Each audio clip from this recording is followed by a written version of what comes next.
या दोन पदवीधर मतदारसंघाची मागणी आहे तरी आम्हाला कोकणची जागा ही काँग्रेसला मिळते।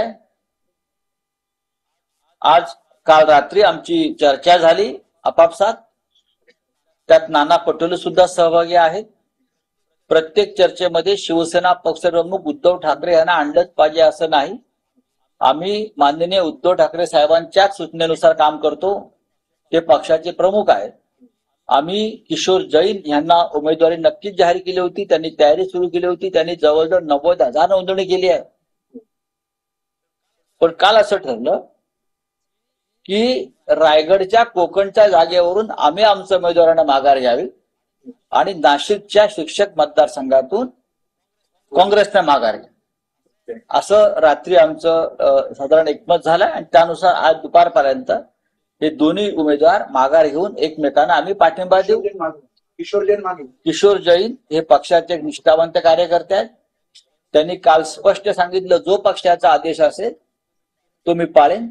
त्याच्यामुळे त्यांनी प्रचंड तयारी करून सुद्धा एक निष्ठावंत शिवसैनिक म्हणून किशोर जैन हे आपला उमेदवारी अर्ज आज मागे घेतील। विनायक राऊत कोकण भवनला पोहोचलेले आहेत आणि नाशिकचा जो शिक्षक मतदारसंघातला उमेदवार काँग्रेसचा आहे त्याला काँग्रेसकडून माघारीच्या सूचना गेलेल्या आहेत अशी माझी माहिती आहे। त्याच्यामुळे हा विषय संपलेला आहे पूर्णपणे। चारही ठिकाणी महाविकास आघाडी आम्ही एकत्रित निवडणुका लढू आणि जिंकू। 288 जागेवर विधानसभेच्या आमची तयारी आहे असं कुठे वक्तव्य नाना पटोले करतात। कुठेतरी महाविकास आघाडीमध्ये मोठा भाऊ होण्याचा प्रयत्न केला। छोटा मोठा भाऊ नाही, भारतीय जनता पक्षाने सुद्धा प्रयत्न केला होता, पण छोटा मोठा मधला धाकटा असं काही नसतं। एकमेकांच्या मदतीनं आम्ही लोकसभेच्या निवडणुका जिंकलेल्या।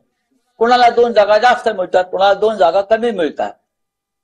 प्रत्येक मतदारसंघाची परिस्थिती वेगळी आहे।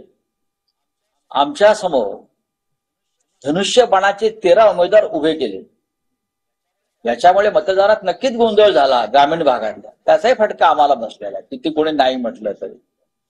शिवसेना हे नंबर 1चं टार्गेट होतं उद्धव ठाकरे साहेबांचे। कोट्यावधी रुपये आमच्या मतदारसंघात ओतले गेले, कोट्यावधी।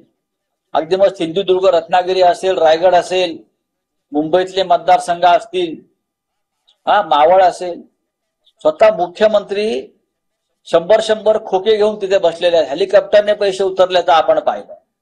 तर सगळ्यात जास्त संघर्ष या निवडणुकीमध्ये कोणाच्या वाट्याला आला असेल तर तो शिवसेनेच्या वाट्याला आला आमच्या। आणि आम्ही सुद्धा मोठ्या मनानं काँग्रेस आणि राष्ट्रवादीच्या प्रचारामध्ये स्वतःला झोकून दिलं, हे आपल्याला माहित असेल। त्याच्यामुळे 2 जागा 4 जागा कोणाला जास्त मिळाल्या कमी मिळाल्या, आम्ही म्हणतो त्या महाविकास आघाडीला मिळाल्या आणि मोदींच्या कमी झाल्या।